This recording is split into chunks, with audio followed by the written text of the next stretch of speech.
ओम शांति। आज हम सब आत्म प्रगति के एक बहुत ही गहरे आध्यात्मिक सिद्धांत को समझने के सफर पर निकलने वाले हैं। ये ज्ञान सीधे परम स्रोत से आता है। तो चलिए साथ मिलकर इसके रहस्यों को समझते हैं। तो हमारा ये जो सफर है वो इन 6 खास हिस्सों से होकर गुजरेगा। हम एक एक करके इन सभी कॉन्सेप्ट्स को समझेंगे, जिससे ये पूरा रास्ता बिल्कुल साफ हो जाएगा। तो हमारी बात शुरू होती है मीठे रूहानी बच्चों के एक बहुत ही प्यारे कॉन्सेप्ट से। जरा सोचिए कि हम सभी आत्माएं हैं जो एक दिव्य पिता के पास जा रही हैं। क्यों? ताकि हमें रूहानी शक्ति और ताजगी मिल सके और हम अपने असली मकसद को फिर से याद कर पाएं। तो फिर आखिर मकसद क्या है, मंजिल क्या है? वो है आध्यात्मिक ज्ञान और दिव्य गुणों को अपनाकर विश्व की बादशाही पाना। इसका मतलब है अपनी इंद्रियों पर, अपनी जिंदगी पर पूरा कंट्रोल पाना। सच में ये एक बहुत बड़ा लक्ष्य है ना? चलिए अब आते हैं उस एक सुनहरे नियम पर जो आप कह सकते हैं इस पूरे आध्यात्मिक सफर की बुनियाद है। ये एक ऐसा नियम है जिसे अगर हम ठीक से समझ गए तो हमारी तरक्की पक्की है। तो यहां एक सवाल उठता है, ऐसा कौन सा एक कानून है जिसे हमें कभी भी अपने हाथों में नहीं लेना चाहिए? जरा सोचिए, क्योंकि इसका जो जवाब है वही इस पूरी शिक्षा का सार है। और इसका जवाब ना बहुत ही सीधा और सरल है। हमें कभी भी कानून अपने हाथ में नहीं लेना चाहिए। मतलब दूसरों को सुधारने का काम हमें खुद नहीं करना है। अगर हमें किसी में कोई कमी दिखाई देती भी है तो हमारा काम उसे टोकना नहीं है, बल्कि उस बात को परमपिता तक पहुंचाना है। क्योंकि जब हम खुद किसी को सुधारने निकलते हैं तो हम खुद ही एक गलती कर बैठते हैं।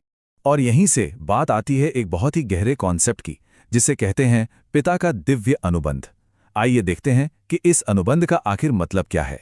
तो ये दिव्य अनुबंध आखिर है क्या? इसका सीधा सा मतलब है कि सिर्फ और सिर्फ परमपिता ने ही हमारी कमियों को दूर करने की जिम्मेदारी ली है।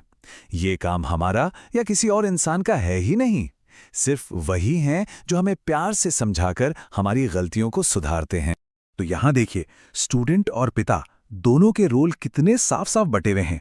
हमारा काम है कमियों को देखना और पिता को रिपोर्ट करना, उन्हें याद करना और दिव्य गुणों की प्रैक्टिस करना। और पिता का रोल क्या है? हमारी बातों को सुनना, हमें प्यार से सुधारना और हमें पावन बनाने के अपने वादे को पूरा करना।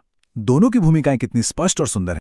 तो अगर सुधारने का काम पिता का है तो फिर हमारा क्या काम है?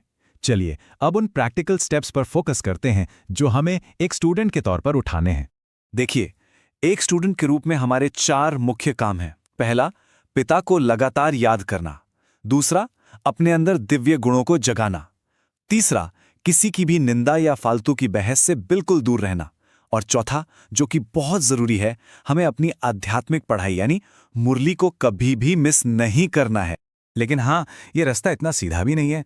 इस सफर में एक बहुत बड़ी चुनौती भी है जिसे माया कहा जाता है।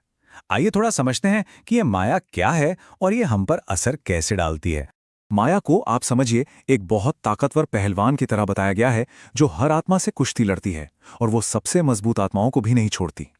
उसका असर इतना पावरफुल होता है कि वो हमें हमारे लक्ष्य से भटका सकती है और इस आध्यात्मिक सफर में हमें गिरा भी सकती है। तो ये एक तरह का साइकिल है जो चलता रहता है। माया हमें गिराती है, जिससे हमारी जमा की हुई आध्यात्मिक शक्ति कम हो जाती है। लेकिन यहाँ सबसे जरूरी बात यह है कि हमें हार नहीं माननी है। हमें फौरन पिता को रिपोर्ट करनी है और वही हमें फिर से उठकर आगे बढ़ने की ताकत देंगे। तो चलिए अब आखिर में उन खास बातों को फिर से दोहरा लेते हैं जिन्हें हमें अपनी रोज की जिंदगी में अपनाना है। तो सबसे पहली और सबसे जरूरी बात, हमें दूसरों की कमियों को देखना और उनके बारे में बुरा भला कहना बंद करना होगा। हमें हर हाल में अपनी मिठास बनाए रखनी है और गुस्से में आकर किसी से भी भिड़ने से बचना है।